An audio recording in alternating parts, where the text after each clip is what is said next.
Excellences, Monsieur le Président de la République, chef de l'État, Monsieur le Premier ministre, chef du gouvernement, Messieurs les membres du gouvernement, Monsieur le ministre d'État, directeur de cabinet du chef de l'État, Excellences, Messieurs les ambassadeurs et chefs de mission diplomatique, honorables députés, vénérables sénateurs, Monsieur le vice-président de la Banque de développement des États d'Afrique centrale, Monsieur le préfet du département de la Sangha, Monsieur le président du conseil départemental de la Sangha, Madame le sous-préfet du district de Mokeko, Monsieur l'ingénieur, chef de mission de contrôle représentant le cabinet CIRA, Monsieur le directeur général de la société CRBC, distingués invités, Mesdames et Messieurs, le plan national de développement, de même que le plan national des transports de notre pays, repère des projets structurants dont les plus extravertis visent l'intégration régionale des pays d'Afrique centrale, dévoile à travers ces listings un chapelet de projets parmi lesquels figure, en bonne et due forme, le projet de construction du corridor 13, projet emblématique de désenclavement de l'arrière-pays qui prend naissance dans sa partie congolaise à Pointe-Noire et dessert les localités de Brazzaville, Ouesso, Pokola, Enyele et Betou pour atteindre Gouga à la frontière avec la République sœur de la Centrafrique. Cette route d'intérêt sous-régional qui vient concrétiser l'ambitieux programme d'investissement que le gouvernement de la République, fort des objectifs, enjeux et défis d'opérationnalisation de la ZLICAF, entend mettre en œuvre pour développer et moderniser tout azimut le réseau routier national en vue d'améliorer la connectivité nationale d'une part et régionale d'autre part. À l'instar des routes déjà mises en service, Keta Sembe Soanketam, Obuya Bundi Okoyo Asiene, Pointe-Noire Tambanzasi, Dolizi Kibongu Ngongo en construction. Cette route vient compléter la chaîne des infrastructures de transport terrestre de nature à restituer au Congo sa vocation de pays de transit, offrant ainsi une gigantesque plateforme d'échange avec les pays de l'Interland à partir des ports de Pointe-Noire et de Brazzaville. La Banque africaine de développement BAD, dans sa politique d'accompagnement des pays de la sous-région, dans la mise en place des infrastructures, avait accordé au Congo, à la République centrafricaine, à la République démocratique du Congo et au Tchad, un don pour les études d'aménagement et de bitumage du maillon de la route encore non revêtu, Ouesso, Bangui, Mbaïkoro, et de la navigation sur le fleuve Congo et ses affluents, Ubangi et Sangha. Études qui furent réalisées par le groupement CIMA International Technique Plan. Compte tenu de sa longueur, 1310 km, sans compter les voiries pénétrantes, donc de l'importance des investissements nécessaires à son aménagement, la route a été divisée en 17 lots, dont 7 au Congo, 9 en République centrafricaine et un lot au Tchad. Au Congo, la première phase du projet concerne l'aménagement et le bitumage du premier lot Ouesso-Pokola, 47 km, l'aménagement minimum des autres lots constituant la section Pokola-Gouga, 457 km. 504 km, c'est la longueur totale de la route Ouesso-Pokola-Gouga,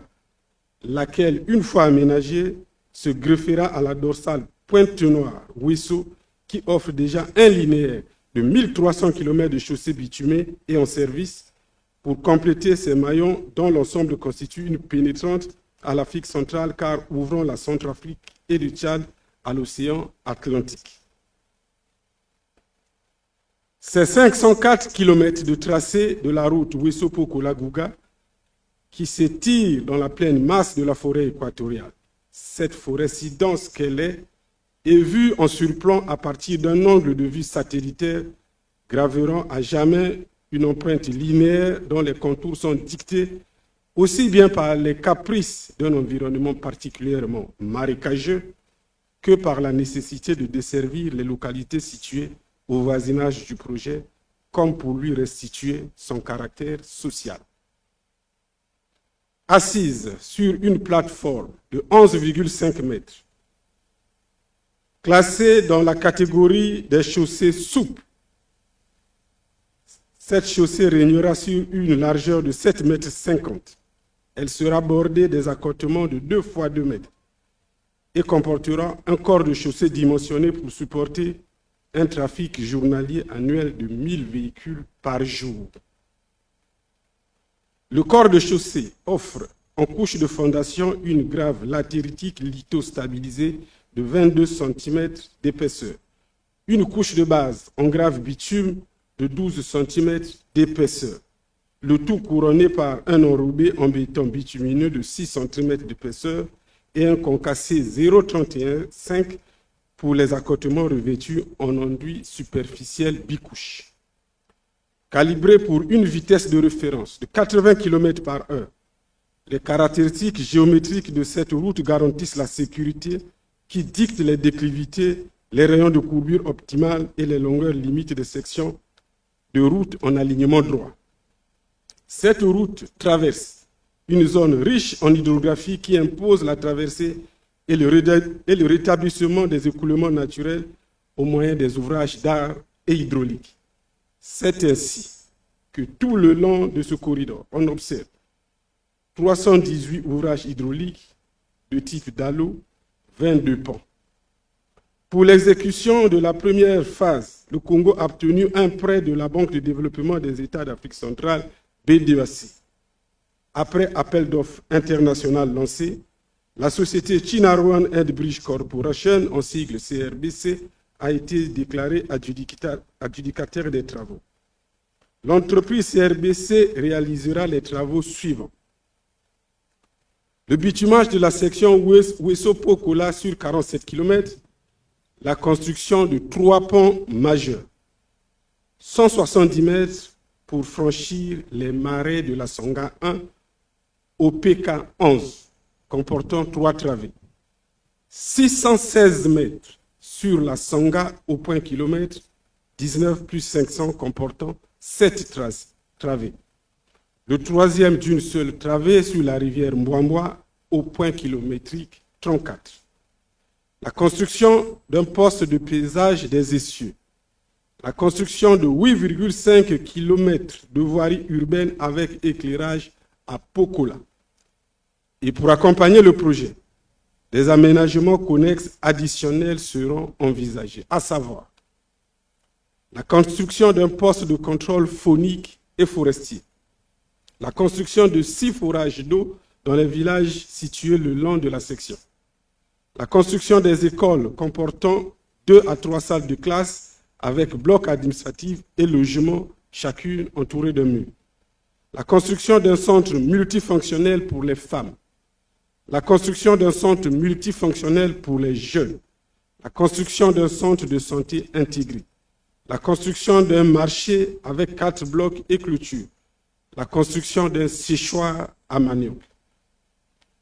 Les 3 ouvrages majeurs à construire sont dotés d'une structure mixte constituée de poutres métalliques surmontées d'une dalle de ourdi en béton armé.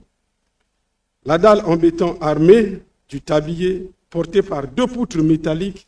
de 3,6 mètres de hauteur avec une épaisseur de 25 cm.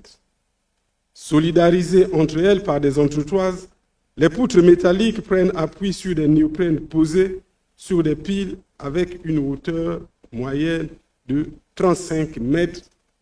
fondés sur des pieds fourrés de 3 mètres de diamètre et remplis de béton armé. 35 mètres de hauteur des piles afin de garantir un tirant d'air nécessaire à la navigation fluviale,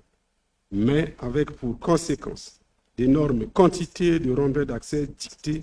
par la topographie plane de la brèche. D'une longueur de plus de 34 mètres chacun, les pieds seront protégés dans la partie immergée entre le niveau des eaux et le seuil affouillable de la rivière par des pales planches métalliques.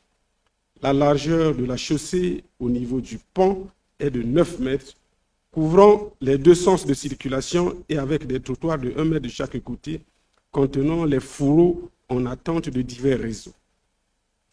Excellences, Monsieur le Président de la République, Mesdames et Messieurs, pour l'exécution des travaux du section